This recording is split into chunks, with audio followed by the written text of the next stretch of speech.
Hey, TAC fans, here to show off a new streaming data set we have coming in through TAC server and being viewed in Atak.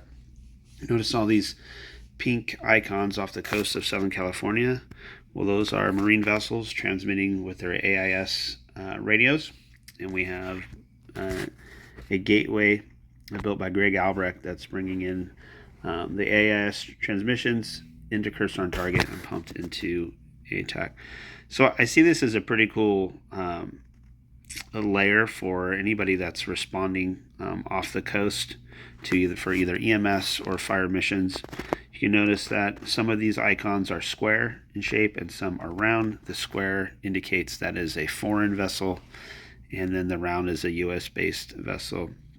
So do an example.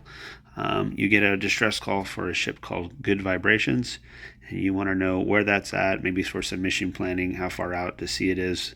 You can use the layers tool, hit the search function, just type in good.